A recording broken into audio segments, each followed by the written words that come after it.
인사하십시다. 앞뒤 좌우 보시면서 하나님께서는 우리 기도를 응답하십니다. 그렇게 한번 인사합니다. 시작. 하나님께서는 우리 기도를 응답하십니다. 할렐루야. 우리가 믿음으로 기도해야 돼. 믿음으로. 정말 하나님께서 우리 기도 응답하십니다. 여러분. 믿습니까? 예, 감사합니다. 예. 우리 김정자 집사님 그렇게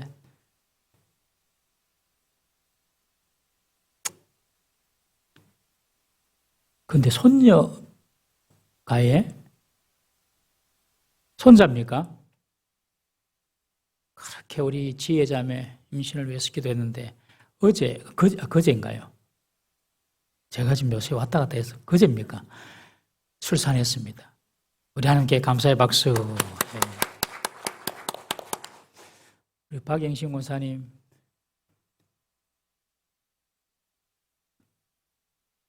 요 뭐라 하지? 척추 예? 뭐라고 예? 요추는 요거 예? 경추 예. 전문가가 있어서 고맙습니다. 전문가가 딱 이야기해 주신 경추라고 예. 경추에 협착증이 와가지고 수술을 해야 된다고 병원에서 계속 이야기해서 좀 위험할 수도 있다 그래서 권사님 계속 기다리시면서 기도하시고 또 물리치료 받으시고 그러셨어요. 그런데 어느 날 제게 말씀하셨어요. 목사님 경추 협착이 아니고 뭐라 그랬습니까? 예, 그거랍니다. 그래가지고 수술 안 해도 된다고 의사가. 그 의사가 수술해가지고 수술했으면 어찌 뻔했습니까, 여러분?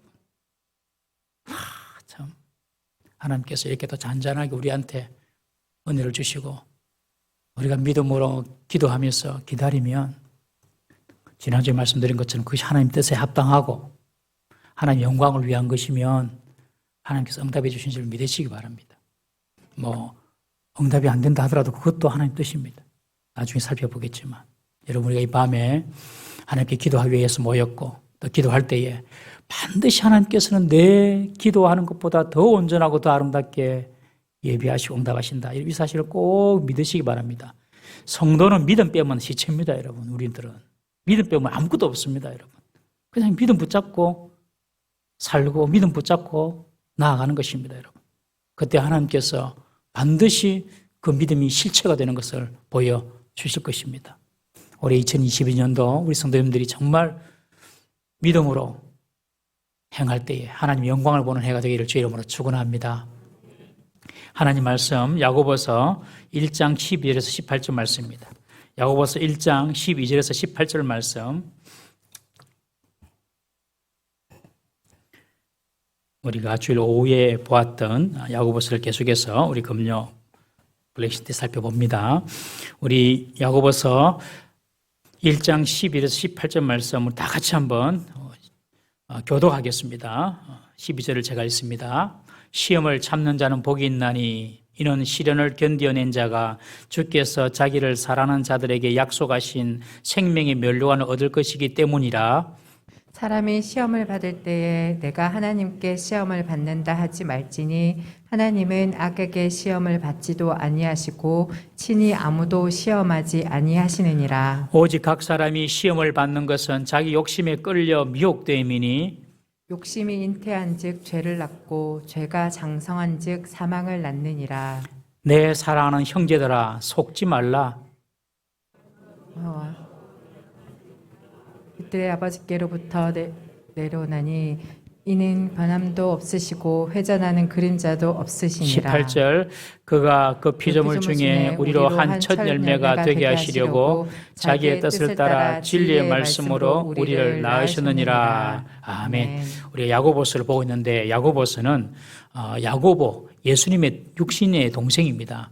이 야고보가 초대 예루살렘의 감독이었는데 믿음을 지키기 위해서 복음의 핍박을 감수하고 그리고 또 복음에 따르는 그 핍박 때문에 로마 지역과 소아시아 지역으로 흩어져 있던 그 성도들에게 야고보가 쓴 편지입니다. 오늘 제가 말을 좀 세지요? 오늘 전사님도 좀 셉니다. 오늘 저기 한편까지 갔다 온다고 조금 피곤해가지고 말 좀 세는 거 이해해 주십시오. 제가 정신 똑바로 차리고 하겠습니다. 정신을 똑바로 차리겠습니다. 예. 그래서 박해중에 있는 성도들에게 쓴 편지가 야고보서다. 박해중에 있을 때 성도들은 어떻게 살아야 되는가, 그걸 기록한 책입니다. 야고보서는 당시 이신칭의로 구원받는다고 하는, 믿음으로 구원받는다고 하는 그런 중요한 바울의 가르침 속에 초대교회가 믿음을 가지고 살았는데, 구원받고 난 이후에 사람들이 너무너무 이렇게 생활이 방만하고 믿으면 다 구원받는다, 이런 생각 때문에 생활이 많이 흐트러졌어요. 그래서 야고보가 그런 성도들에 대한 경계로서 믿음으로 인한 구원에는 반드시 믿음의 행함이 따라온다 라고 강조하는 책이 바로 이 야고보서입니다. 그래서 성도의 신앙의 열매에 대해서 강조하고, 그리고 성도의 신앙의 성숙을 강조하는 책이 바로 이 야고보서다 하는 것입니다. 종교개혁자 루터는 당시 천주교회의 구원에 대한 인간의 노력이 필요하다라는 그런 교리가 천주교회에 있었기 때문에, 천주교회는요, 인간의 노력이 필요하다, 선한 행위를 해야 된다, 그래야지 구원을 받는다, 그렇게 가르치고 있기 때문에 그 천주교 구원의 교리에 대해서 너무 민감한 사람이었어요, 이 루터는. 그래서 인간의 행위로 뭐 할 수 있다 이렇게 말하고 생각을 다 거부합니다. 그래서 이 야고보서도 행함이 있는 믿음이 진짜 믿음이다, 이런 이야기를 하니까 이 야고보서는 지푸라기 서신이다, 별로 이렇게 복음서 중에서도 성경 중에서도 좀 이렇게 질이 낮은, 격이 낮은 그런 책이다, 이렇게 폄하했어요. 그래서 이 라틴어로 된 성경을 독일어로 번역하면서 이 루터는 야고보서를 빼버립니다. 그냥 야고보서 아예 빼버리고 번역을 하지 않습니다. 그러나 야고보서를 우리가 볼 때에 구원 그 자체의 관점보다도 구원 이후의 성도의 성숙의 삶의 관점에서 우리가 본다면 이신칭의의 교리와도 위배되지 않고, 오히려 구원받은 성도들이 세상의 박해 가운데서 어떤 삶을 살아야 하는지를 잘 보여주는 그런 이정표와 같다. 구원받은 이후에 성도의 삶이 어떻게 되어야 되는가, 그걸 잘 보여주는 책이 바로 야고보서다 생각하시면 되겠습니다. 야고보는 성도들이 행할 실제적인 가르침을 이제 다음 주부터 줍니다. 그런데 주기 전에 서론격으로 복음으로 인한 시련과 시험을 당할 때에 성도들이 가져야 될 자세에 대해서 먼저 설명합니다. 서론적으로 시련과 그리고 시험이 올 때에 성도는 어떤 자세를 가져야 되느냐, 이미 제가 주일 5회 때 다 말씀드렸습니다만 조금 더 요약하자면, 믿음 때문에 당하는 박해나 시련이 있을 때에 오히려 그런 시련이 나를 성숙하게 하고 온전하게 만드는 축복이다. 하나님의 온전한 선물을 내게 주시기 위하여서 하나님께서 그런 시련과 시험을 주니 절대로 낙심하지 말고 기쁨으로 맞아라. 그리고 인내하라. 시험을 당하는 성도의 자세입니다. 나를 온전하게 하고 온전한 선물을 주실 것이니까 하나님께서 기쁨으로 맞이해라. 그리고 인내하라. 여러분, 성숙한 사람들 보십시오. 성숙한 사람들의 대부분은 고난과 환난의 시간을 다 통과한 사람들입니다. 성숙한 사람은요, 고난과 환난을 통과하지 않고는 성숙해질 수가 없습니다. 우리는 죄악된 본성이 있기 때문에. 그러므로 우리를 온전하게 하는 시련이고 시험이므로 절대로 낙심하지 말고 기쁨으로 받아들이라, 기쁨으로. 그리고 하나님께서 어떻게 우리를 온전하게 성숙하게 만들어 가시고 또 우리에게 어떻게 온전한 선물을 주실 것인지 오히려 기대해라. 여러분, 이것이 바로 성도가 믿음으로 신앙생활 할 때에 찾아오는 시련, 고난 가운데 가져야 될 태도인 줄 믿으시기 바랍니다. 그냥 기뻐하는 거예요. 그냥. 그리고 하나님 기대하는 거예요. 그렇지만 당시 시련을 통과할 때에 그렇게 기뻐하고 인내하기가 사실은 쉽지 않습니다. 그래서 야고보는 지혜가 필요하다. 지혜가 필요하다. 그런 시련과 시험을 통과할 때는 지혜가 필요하다. 그리고 그 지혜가 필요한 자는 후히 주시고 꾸짖지 아니하시는 하나님께 의심하지 말고 믿음으로 구하라라고 말합니다. 법률가요 목사였던 미국의 기도의 거장 E.M. 바운저는 기도의 불병거라는 책에서 이렇게 말합니다. 기도 없이는 어떤 일도 제대로 이루어질 수 없다. 왜냐하면 기도가 없는 일에는 하나님께서 함께 하시지 않기 때문에 그렇다. 기도의 불병거라는 책에 이 바운저는 그런 말합니다. 고난이 왔는데도 여러분들 성도가 기도하지 않습니다. 그것은 하나님의 영이 없거나 영혼이 병든 겁니다. 여러분, 길게 말할 필요 없습니다. 힘들고 어려움이 왔는데도 불구하고 하나님을 찾지 않습니다.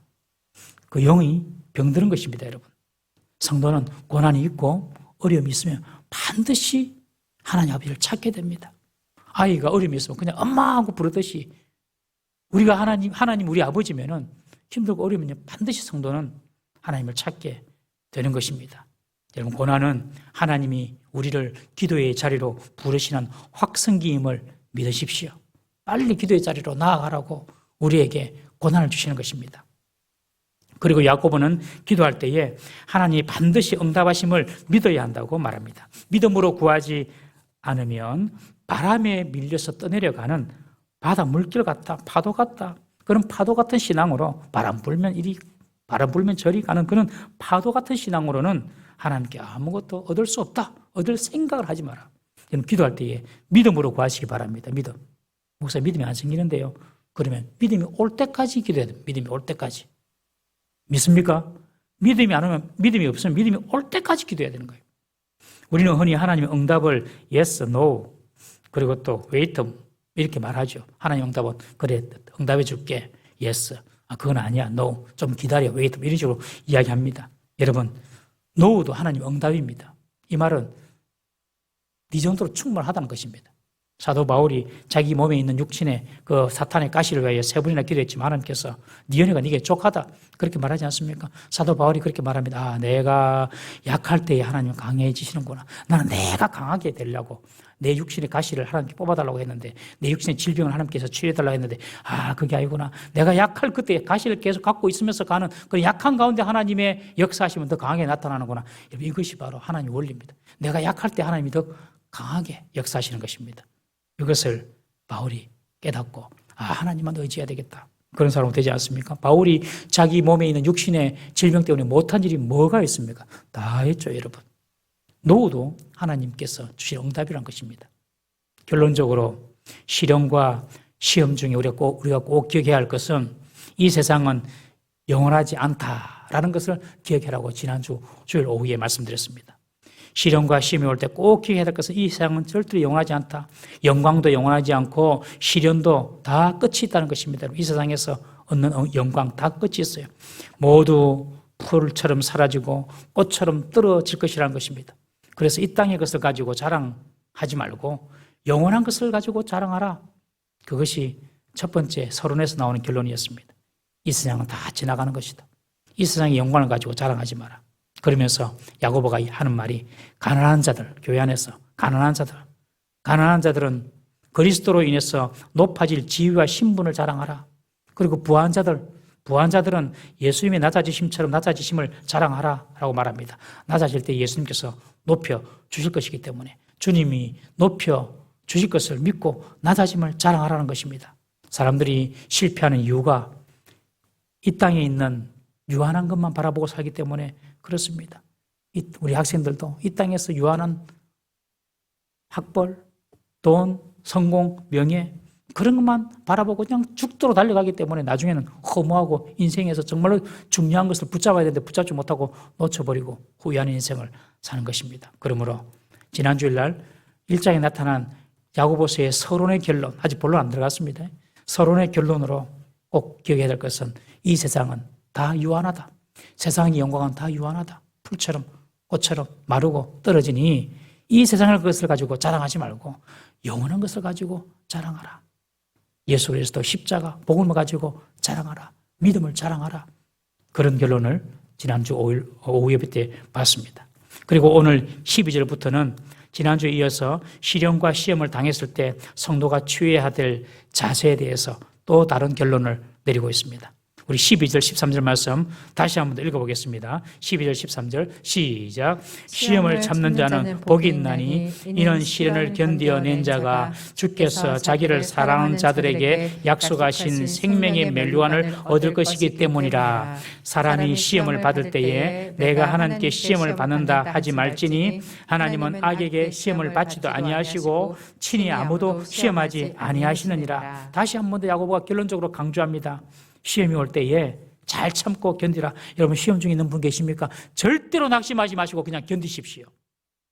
반드시 하나님께서 그 시험이 끝나게 하시고 이기게 해 주실 것입니다. 중간에 우리만 안 포기하면 돼요. 우리만 안 포기하면 돼, 우리만.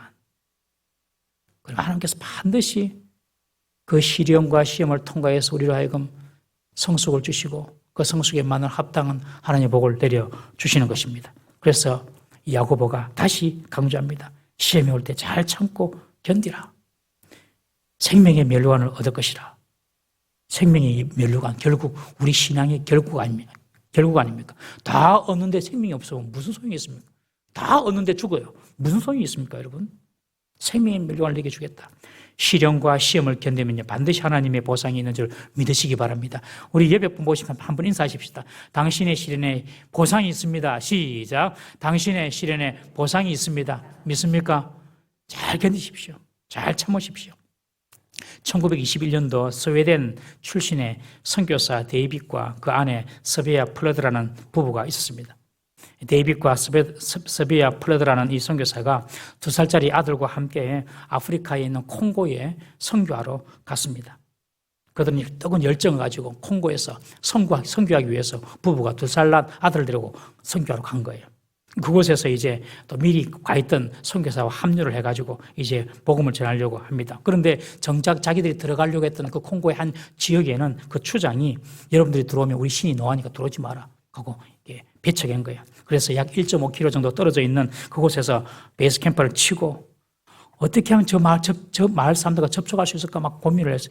근데 접촉할 방법이 없는 거예요. 근데 단 한 사람만 접촉할 수 있어요. 그 사람이 누구냐면 한 소년이었는데 그 추장이 그들에게, 선교사들에게 음식을 팔기 위하여서 보낸 소년이었습니다.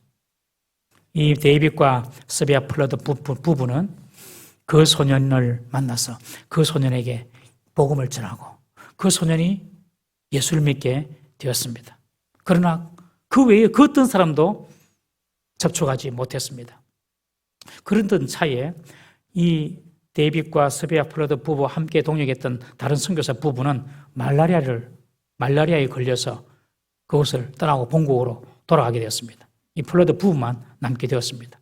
그런데 얼마 되지 않아서 임신 중이었던 그 부인 서베아 선교사도 말라리아에 걸리고 그 이후에 그녀는 딸을 낳다가 며칠 만에 죽고 말았습니다. 남편 데이빗은 엄청난 충격에 빠졌습니다. 대충 무덤을 파서 27살 난 그 아내, 자기 아내를 묻고 선교 단체 본부에 돌아가 버립니다. 그리고 자기 아내가 죽으면서 난 그 딸을 데리고 선교 본부에 가서 그 딸을 줘버립니다. 나는 이 딸을 키울 수가 없어요. 나는 이곳에서 내 아내도 잃고 내가 가졌던 그 복음의 전파 능력도 없어서 겨우 한 사람 지금까지 복음 전하고 다른 사람에게는 복음도 전하지 못했어요. 나는 복음 전할 능력도 없고 그리고 내 아내도 죽어버렸고 나는 더 이상 선교요 할 수 없습니다. 그리고 본국으로 돌아가 버려요. 스웨덴으로 돌아가 버렸습니다. 이 선교 단체에서는 그 딸을 데리고 미국에 있는 아주 신실한 부모들에게 맡겼습니다. 그 딸은 애기라는 이름으로 자라게 되었습니다. 어느 하루는 이 애기가 우연히 스웨덴 잡지를 보는데 하얀 십자가가 있는 투박한 무덤 사진 한 장을 봅니다. 그리고 그 십자가에는 서베아 플러드라는 이름이 적힌 것을 봅니다. 이 아이는 자기 어머니를 본 적이 없지만 어머니에 대한 이야기, 들은 이야기 있기 때문에 그 무덤이 자기 어머니의 묘인 줄 알았습니다. 그래서 아버지가 생각이 났습니다. 아버지가 생각이 나서 이 아기는 아버지를 찾으러 스웨덴으로 갔습니다. 아버지 데이빗은 그 뒤로 재혼을 해서 4명의 아들을 더 두고 살았습니다. 그런데 술에 빠져가지고 술 때문에 그의 삶은 엉망이 되고 말았습니다. 이 아기가 그 아버지가 낳은 다른 배다른 아이들을 만나서 이야기를 하고 난 이후에 내가 아버지를 좀 만나러 가야 되겠다고. 그러니 다른 자녀들이 말합니다. 아버지 만나는 길은 만나는데 아버지가 몸이 많이 안 좋아. 아버지가 무엇보다도 하나님 이야기만 하면 화를 내신다고. 그러니 하나님 이야기는 하지 말라고. 이 아기는 아버지를 만나기 위하여 작은 아파트로 들어갔습니다. 아버지가 있는 방을 들어가니 그냥 빈 술병이 온 천지에 널려져 있고 아버지는 술이 취한 대로 나이 73살이 되어가지고 침대에 누워있는 것입니다. 아기는 그 아버지랑 이야기합니다. 아버지 하고 부르니까 이 아버지 데이빗이 자기 딸인지 직감적으로 알고 그냥 펑펑 웁니다. 미안하다, 미안하다. 내가 너를 키우지 못해서 미안하다. 그러니 이 애기 딸이 하는 말이 아버지 그렇지 않아요. 괜찮아요. 하나님께서 나를 키워주셨어요. 그렇게 이야기하니 아버지가 얼굴을 정색을 하면서 하나님 때문에 내 인생이 이렇게 되었어. 다시는 내 앞에서 하나님 이야기하지 마. 그러니 이 딸이 포기하지 않고 아빠 그렇지 않아요. 아버지가 뿌렸던 그 복음의 씨앗, 그 한 아이가 마을로 돌아가서 복음을 전거하고 지금은 그 콩고 지역, 그 지역 주민 600명 넘는 사람이 예수님을 믿게 되었어요. 아버지의 헌신, 선교, 어머니의 죽음 절대로 헛되지 않았어요. 예수님은 아버지를 사랑하세요. 한 번도 아버지를 미워하신 적이 없어요. 그 이야기를 듣고 아버지 데이빗은 놀라서 정신이 멍해져 버렸습니다. 근육의 긴장이 풀리고 계속해서 그들의 대화는 밤을 새워갔습니다. 그날 밤 그는 수십 년 동안 원망했던 하나님께로 돌아왔고 몇 주 후에 죽음의 문을 지나서 하늘에 계신 하나님 아버지 집으로 돌아가게 되었습니다. 이 선교사에 있는 실제 이야기입니다. 여러분 하나님을 믿고 말씀대로 살아가려고 할 때에 시험이 찾아오고 시련이 찾아옵니다, 여러분. 그러나 우리가 참고 견디면 하나님은 반드시 영광으로 갚아주시는 줄 믿으시기 바랍니다.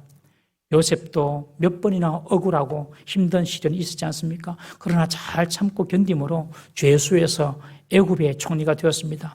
욥도 잘 아시는 대로 하나님의 허락하심 속에서 찾아온 그 사탄의 시험을 잘 견뎌서 끝내 하나님을 원망하지 않았습니다.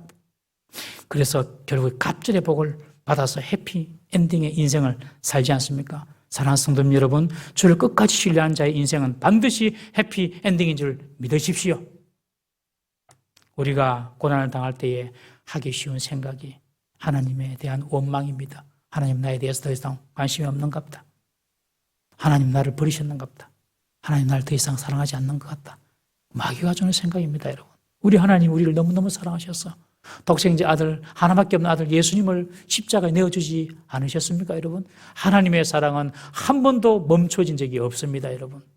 이 사실을 꼭 기억하십시오. 12절에 나오는 시험이라는 단어가 있고 13절에 나오는 시험이라는 단어가 있습니다.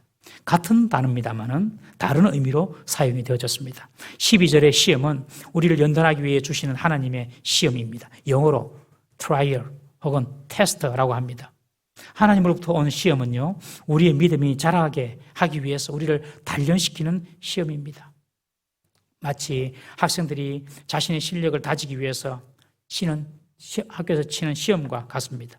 이런 시험을 당할 때는 여러분들 믿음을 끝까지 지키면서 끝까지 인내하는 것이 중요한 포인트입니다. 잘 견디면 반드시 하나님께서 온전하게 우리에게 구비하여서 상과 보상을 주시는 줄 믿으시기를 바랍니다. 13절의 시험이 있습니다. 13절의 시험은 12절 시험과 다릅니다. 13절의 시험은 마귀로부터 오는 시험입니다. 이것을 영어로 temptation이라고 하는데요. 유혹입니다. 유혹. 마귀의 시험은 성도의 믿음을 떨어뜨리고 넘어지게 해서 하나님으로부터 떠나도록 하는 것이 마귀의 시험입니다. 성도를 힘들게 해서 하나님을 떠나게 하기도 하고 너무 잘 되게 해서 하나님을 떠나게 하게 하고 그것도 다 마귀가 주는 유혹일 수가 있는 것입니다. 이런 시험을 받을 때 우리가 주의할 것은 이런 시험을 하나님이 주시는 것이다 라고 생각해서는 안 된다는 것입니다. 하나님은 우리가 무너지도록 우리를 시험하지 않습니다. 하나님의 시험은 우리로 하여금 더욱 믿음을 견고히 붙들어 주는 시험입니다. 시험을 당하면서 겪는 고난이나 시련, 이거 자체만 보면 그 과정은 비슷한데 그 결과가 하나님이 주시는 시험과 마귀가 주는 시험과 완전히 다른 것입니다. 하나님이 주시는 시험은요, 사람을 성숙시키고 믿음의 사람으로 만들게 하지만 사탄의 시험은 사람을 망가지게 합니다. 여러분, 우리가 지금 코로나를 통과하고 있습니다. 코로나도 어떤 사람에게는 하나님이 주시는 시련이 될 수도 있고 어떤 사람에게는 마귀가 이용하는 시험이 될 수도 있습니다. 코로나 기간 중에 더 어떤 사람은 하나님을 갈망하고 하나님을 붙잡는 사람이 생기기도 하고 어떤 이는 믿음을 떠나버리는 사람이 있을 수도 있다는 것이죠. 이 코로나 기간 동안에 더 하나님을 갈망하고 하나님을 붙잡는 우리 성도 되시기를 주의 이름으로 축원합니다. 하나님을 꼭 붙잡아야 돼. 하나님만 꼭 붙잡아야 돼. 우리가 그러나 분명히 알아야 될 것은 비록 사탄이 주는 시험조차도 그것조차도 하나님의 주권적인 섭리 가운데 있다는 사실을 알아야 합니다. 그래서 사탄의 시험조차도 하나님이 우리를 보시고 우리가 감당할 수 없는 시험은 주지 않는다는 것입니다. 그리고 반드시 피할 길을 주신다는 것입니다. 우리 고린도전서 10장 13절 말씀 한번 읽어보겠습니다. 시작. 사람이 감당할 시험 밖에는 너희가 당한 것이 없나니 오직 하나님은 미쁘사 너희가 감당하지 못할 시험 당함을 허락하지 아니하시고 시험 당할 처음에 또한 피할 길을 내사 너희로 능히 감당하게 하시느니라. 사단이 주는 시험입니다. 여기서 말하는 이 시험은요, 유혹이거든요. 우리가 사탄이 주는 시험 속에 들어가 있다 하더라도 꼭 기억해야 할 것은 하나님은 우리가 감당할 수 있는 시험만 사탄이 주도록 허락하도록 한다는 것입니다. 그리고 하나님은 반드시 피할 길을 주신다는 것을 우리는 믿어야 합니다. 지금 여러분들 어려운 시험 가운데 있습니까? 반드시 하나님께서 여러분들에게 피할 길을 주셨고요, 이미. 그리고 우리가 감당할 수 있기 때문에 하나님께서 그것을 허락하신 것입니다. 어떻게 보면 고난과 고통의 크기가 큰 사람이 어떻게 보면 하나님께서 보실 때에 그 사람의 믿음을 더 크게 보기 때문에 그런 믿음과 시련을 허락하신 줄 그런 생각이 들어요. 고난과 고통이 큰 사람이 어찌 보면 믿음이 더 큰 사람이에요. 믿음이 저같이 작은 사람은 별로 고난도 없어요. 저는 별로 고난이 없어요. 부럽습니까? 예, 감사합니다. 근데 워낙 믿음이 작으니까 제가 조금만 어려움을 주면 그냥 낙심해버리고 막 알아서 해서 하나님 일할까봐. 여러분, 우리가 사람이 어떤 시험을 당하고 어려움을 당할 때에, 큰 고난을 당할 때에, 하나님께서 저 사람 정말 믿음 크기 때문에 저런 시련과 저런 시험도 허락하시는구나. 그렇게 봐주시기 바랍니다. 그렇게 봐주셔야 돼요. 하나님이 그 사람이 감당치 못할 시험 사탄이 주려고 하면 막아버립니다. 그리고 그 시험을 줄 때 하나님 반드시 피할 길을 주시는 것입니다. 하나님은요, 사탄의 시험에 비상탈출구를 다 준비해놨습니다. 요셉을 유혹하던 보디발 장군의 아내 보십시오. 요셉이요, 절대로 보디발 장군 부인 혼자 있는 데는 안 갑니다. 그런데 어느 날 성경에 보니까 무슨 일인지 모르지만 여주인과 독대하게 되었어요. 보디발 장군의 부인과 독대하게 됐어요, 요셉이. 그러니까 이 여주인이 그때다 싶어서 그 요셉을 팍 붙잡아 버립니다. 그러니까 요셉이 어떻게 합니까? 그냥 자기 옷을 벗어버리고 맨몸으로 도망가 버리잖아요. 여러분, 하나님은 반드시 사탄의 시험에 피할 길을 주시는 분인 줄 믿으시기 바랍니다. 그런데 왜 우리가 피할 길을 못 봅니까? 그냥 사방이 다 막힌 것 같습니까? 왜?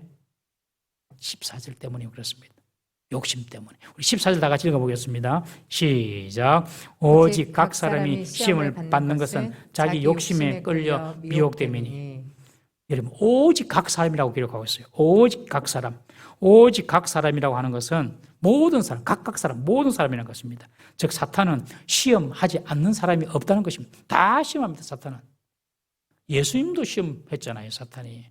그러니 저를 비롯해서 여러분들은 뭐 시험하는 것은 말할 것도 없죠. 모든 사람을 시험하는데 어떻게 시험하냐면 그 사람 속에는 욕심을 이용하여서 시험합니다. 자기 욕심에 끌려서 미혹되어서 넘어지게 하는 것입니다. 여러분, 사탄은요, 우리가 무엇을 좋아하고 우리가 무엇에 약한지 귀신같이 합니다. 사탄이 귀신이잖아요. 그러니 귀신같이 하는 것입니다. 우리가 뭐 좋아하고 뭐에 약한지. 사람마다 약점이 다 있습니다. 어떤 사람은 이성에 약하고, 어떤 사람은 권력에 약하고, 어떤 사람은 물질에 약하고, 어떤 사람은 세상의 즐거움이나 쾌락에 약하고, 어떤 사람은 스포츠에 약하고, 어떤 사람은 게임에 약하고, 어떤 사람은 술이나 마약에 이런 데 약하고. 사탄이 우리를 쭉 보고 왔거든요. 다 보고 왔거든요. 그러니까 우리를 잘 압니다. 우리의 약점은 무엇입니까, 여러분? 사탄이 그걸 알고 있습니다. 우리는 여기서 절제하고 피할 수 있어야 합니다. 사탄이 우리의 이런 약점을 이용해서 우리를 미혹합니다. 미혹은 항상 달콤하죠. 우리 히브리서 11장 25절 말씀 한번 읽어보겠습니다. 시작. 도리어 하나님의 백성과 함께 고난받기를 잠시 죄악의 낙을 누리는 것보다 더 좋아하고, 모세 이야기입니다. 모세는 애굽 왕궁의 왕자로서 낙을 누리는 것보다 하나님의 백성과 함께 고난받기를 더 좋아했다는 것입니다. 믿음으로 살았다는 것입니다. 여러분, 낙은요 달콤합니다. 그러나 고난은 씁니다. 암세포가 좋아하는 것이 당분이지 않습니까? 당분이 든 음식을 자꾸 많이 먹으면 암에 걸릴 확률이 높다는 걸 다 알고 있지 않습니까, 여러분? 마귀가 그렇습니다. 우리를 영적인 암에 걸리게 하기 위해서 달콤함으로 우리의 욕심을 자극해서 미혹하는 것입니다. 하나님은 사탄의 시험에도 그러나 우리에게 피할 길을 주시는데, 우리가 그 피할 길을 보지 못하는 것은 바로 우리의 욕심이 우리 눈을 가리우기 때문에 그렇습니다. 욕심은 죄의 뿌리입니다, 여러분. 크게 사람에게는 세 가지 욕심이 있습니다. 마귀가 예수님을 시험할 때 사용한 방법입니다. 첫 번째, 우리가 가진 욕심은요, 먹는 문제입니다. 먹는 문제.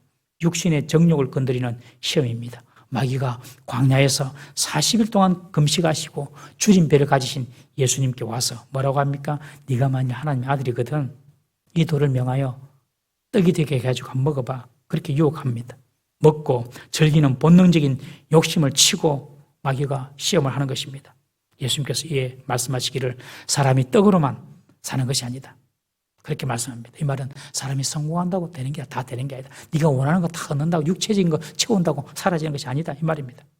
여러분, 오늘날 우리가 먹고 사는 문제 때문에 얼마나 우리 믿음에 유혹이 있고 도전이 있습니까? 먹고 사는 것 때문에. 우리 주님은 하늘의 새를 봐라, 들의 들 풀어봐라. 하늘의 새를 하나님께서 먹이고 네가 뭐 새한테 모이 한번 줘본 적 있느냐? 여러분들 지나가는 새한테 모이 한번 줘본 적 있으세요? 잘 먹고 잘 삽니다 그래. 여러분들 지나가는 들풀 덮곳에 물 한번 줘본 적 있으세요, 여러분들? 한 번도 없어. 우리는 그렇게 하지 않아요. 그러나 하나님이 물 주고, 하나님이 꽃도 피우시고, 하나님이 날아다니는 짐승들, 저 새들 다 먹이시는 것입니다. 그런데 우리는 먹는 문제 때문에 얼마나 많은 시험을 당합니까? 주일 예배하는 것보다도 돈 버는 일에 더 마음이 가 있습니다, 여러분. 학생도 좋은 대학 가려고 공부하기 위해서 주일 무시하고 공부하고 예배하는 거 소홀히 여기고, 이거 전부 다 먹는 문제 때문에 시험에 빠지는 것입니다. 이런 먹는 문제의 유혹에서 다 승리하는 우리 성도 되기를 주 이름으로 축원합니다. 저는요, 우리 청년부 보면요, 다운이, 예언이, 우리 은철이, 쟤들도 앞으로요 10년 지나 보십시오. 다 거목들이 될 겁니다. 거목들이. 다운아 사랑해. 은철아 사랑해. 웅이도 웅아 사랑해. 난 우리 청년들 보면 너무 예뻐요. 조금 별종이라 우리 청년들이. 여러분, 코로나 기간 동안에 줄지 않는 유일한 부서가 우리 청년부입니다. 하나님께서 우리 청년들을 축복하실 줄 믿습니다. 먹고 사는 것 때문에 여러분들 하나님께서 우리에게 주신 귀한 믿음을 포기하지 마시기 바랍니다. 두 번째가 마귀가 주는 시험이 세상 권력과 명예에 대한 욕심, 그 욕심을 우리가 갖고 있을 때 오는 유혹입니다. 세상 권력과 명예에 대한 유혹입니다. 마귀는 예수님에게 천하만국을 보여주면서 이 모든 권세와 그 영광을 다 네게 주겠다. 네게 절 한번 해라. 그러니 예수님께서 네게 절하는 것이 아니라 주 너희 하나님께만 경배하라. 그리고 그만 섬기라. 그렇게 말씀하시죠. 여러분, 사람들이 먹는 문제가 해결되면 사람들은 명예를 얻기 위해서 높은 자리에 오르려고 애를 씁니다. 대통령 선거만 봐도 보십시오. 그 사람들이 뭐 부족한 게 뭐가 있습니까? 대통령 선거에 나온 후보들 부족한 게 뭐가 있습니까? 아무것도 없어요. 우리가 볼 때에. 인간적으로 볼 때에. 그런데 막 대통령이 되려고 길을 씁니다. 가만히 보십시오. 국민을 정말 사랑하는 후보가 누구 같습니까? 제게 좀 이야기해주면 제가 그 사람 찍을게. 저는 정치 아무것도 몰라요. 요새는 뉴스를 전혀 안 봅니다. 제가 TV를 아예 안 보기 때문에 뉴스를 막 몰라요. 아침에 신문만 보고 대충 어떻게 돌아가는 걸 알고 있거든요. 근데 보니까 아무도 나라를 사랑하는 사람 안 보여요. 모르겠다. 제 선인께인지 몰라도. 나라를 정말 사랑해서 내가 이 나라를 위해서 정말 내 한번 어떻게 해보겠다. 이렇게 나오는 사람이 별로 없는 것 같아요. 다 자신의 명예를 위해서 나온 것이지 않은가. 제 혼자 생각입니다. 정말 나라와 국민을 위한다면 예수님처럼 섬기는 종의 모습으로 나라를 다스려야 되지 않겠습니까? 이것이 바로 세상 사람들이 추구하는 권력과 명예와 자리에 대한 욕심입니다. 한번 대통령이 되면 또 끝이 아닙니다. 계속 그 자리에 있고 싶어가지고 법도 바꾸기도 하고 자기가 계속 그 자리에 있고 싶어서 그렇게 그 자리를 사수하려고 하지 않습니까? 이 명예와 자리에 대한 욕심, 마귀가 이용합니다. 마귀가. 명예와 자리에 대한 욕심 있는 사람은요, 마귀의 밥입니다. 마귀의 밥. 여러분, 우리가 주의 일을 할 때에 이런 자리 욕심 때문에 일하지 않기를 주의 이름으로 축원합니다. 세 번째, 사단이 유혹하는 우리의 세 번째 욕심은요, 하나님처럼 높임받고 숭상받는 하나님의 자리를 차지하려는 욕심이 사람 속에 다 있습니다. 신처럼 되려가는 그 욕심, 그 욕심을 사탄이 이용합니다. 이것은 첫 번째, 두 번째 했던 시험과 차원이 다른 시험입니다. 마귀가 예수님을 예루살렘 성전 높은 꼭대기까지 데려가서 하는 말이 뛰어내리라.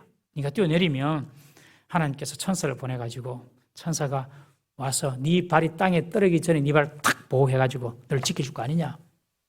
너 하나님 아들이지 않느냐. 한번 보여봐라. 성전 위에서 뛰어내렸는데 천사가 와서 그 예수님을 탁 받들면은 예수님은 한순간으로 그냥 하나님의 아들, 신이 되어버리는 것입니다.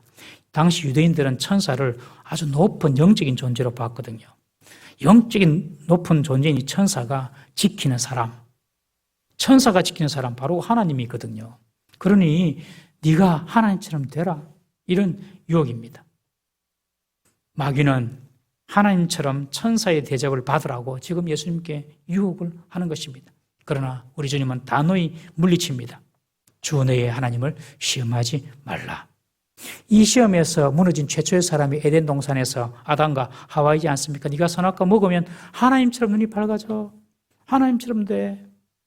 그런 유혹에 아담과 하와는 넘어지고 말았습니다. 오늘날 여러분, 이단 사이비, 자기가 다 신이고 예수라고 이야기하는 그런 가짜들, 다 이 가짜들이 세 번째 시험에 다 넘어간 것입니다. 지금 신천지 이만희가 또 뭐 득세를 부리려고 막 그렇게 하고 있다는데, 신천이 이만희 처음에는 박태선, 천부교 박태선 알죠? 천부교 박태선 장로님이, 장로님이 아니죠. 원래 처음에는 장로님이었는데 나중에는 이제 이단이 되었죠. 이 박태선 장로가 자꾸 병을 고친다는 소문이 나니까 박태선 장로 밑으로 들어간 겁니다. 그래서 천부교에서 10년을 지냅니다. 10년을 지내고 가까이 옆에서 보니까 다 가짜거든요. 그래가지고 이후에 유저일의 장막 성전에 들어가서 또 좀 비비고 있다가 통일교 또 들어가서 좀 거기서 전전하다가 막 이단 사이를 돌아다닙니다. 이만희가.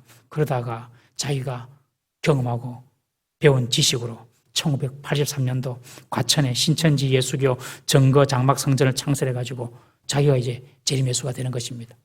가만히 보니까, 사이비들 가만히 보니까 장사가 되거든요. 그러니까 여기서 배운 거 조금, 저기서 배운 거 조금, 그래가지고 자기 교회를 만든 것입니다. 마귀에게 자기 영혼을 판 것이지요.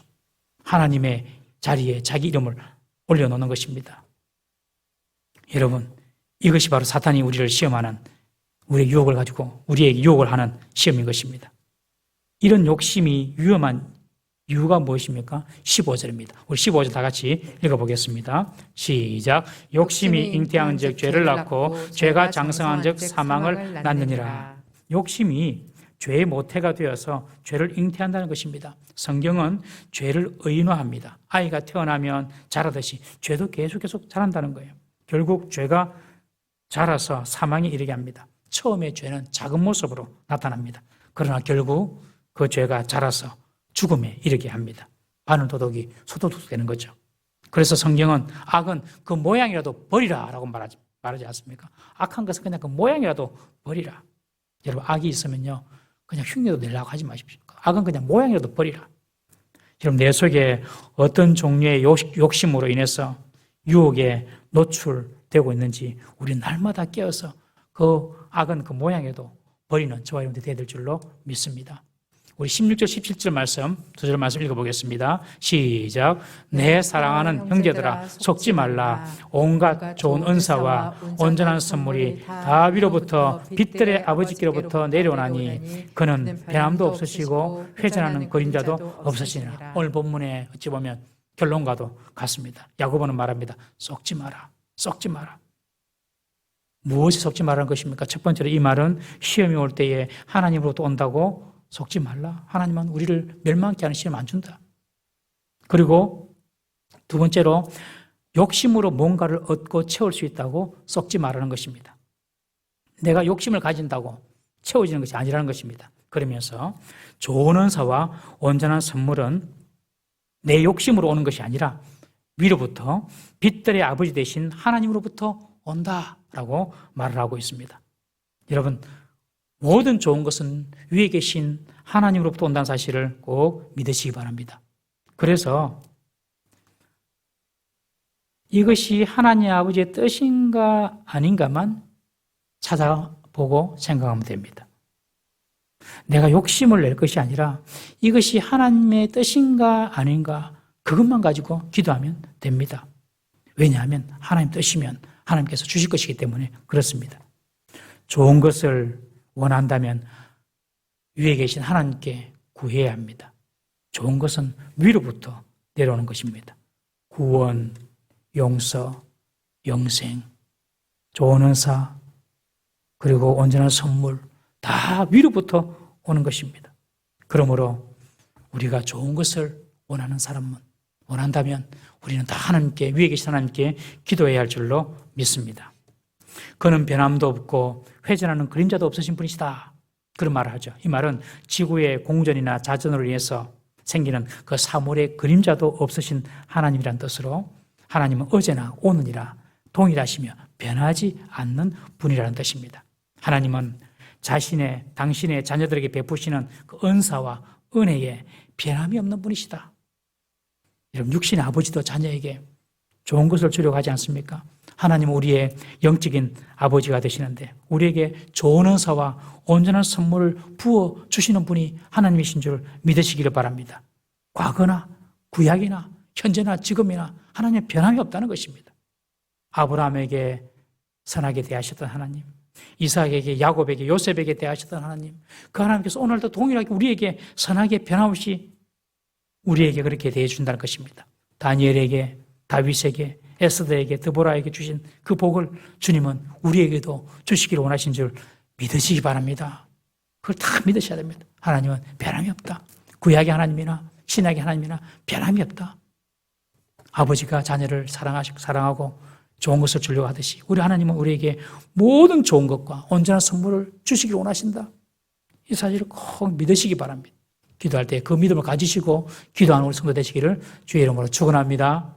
마지막 18절입니다. 함께 읽습니다. 18절 시작. 그가 그 피조물 중에 우리로 한 첫 열매가 되게 하시려고 자기의 뜻을 따라 진리의 말씀으로 우리를 낳으셨느니라. 여러분, 사람은요 2번 태어나야 됩니다. 한 번은 모태에서 육신이 태어나고 또 한 번은 성령으로 우리의 영이 새롭게 태어나야 하는 것입니다. 이것을 야고보는 진리의 말씀으로 우리를 낳는다라고 표현합니다. 여러분, 그리스도인이 된 사람은 육신으로 살아가는 사람이 아니라 하나님의 말씀으로 살아가는 사람이란 뜻입니다. 진리의 말씀이 아니고는 우리는 새롭게 태어날 수가 없습니다. 부모의 잔소리가 자녀를 새롭게 태어나게 하는 것이 절대로 아닙니다. 여러분, 왜 사람이 변화되지 않느냐?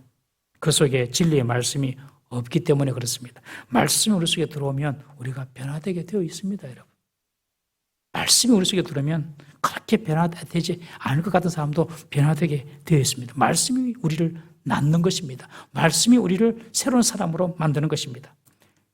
야고보서가 말하는 진짜 믿음, 진짜 성숙한 성도, 그런 사람은 오직 말씀으로 거듭나서 말씀대로 살아가는 사람입니다. 여러분, 육신의 본능에 의해서 움직이는 사람이 아니라 말씀으로 움직이는 사람 되기를 주의 이름으로 축원합니다. 이런 사람이 되는 것이 야고보가 말하는 행함이 있는 믿음의 사람이 되는 것입니다. 우리 동부살림교회 모든 성도가 이런 말씀으로 새롭게 되는 사람 되기를 주의 이름으로 축원합니다. 기도하시겠습니다. 우리 시간 말씀을 생각하시면서 이렇게 한번 기도하십시다. 주님, 나에게 있는 이 시련,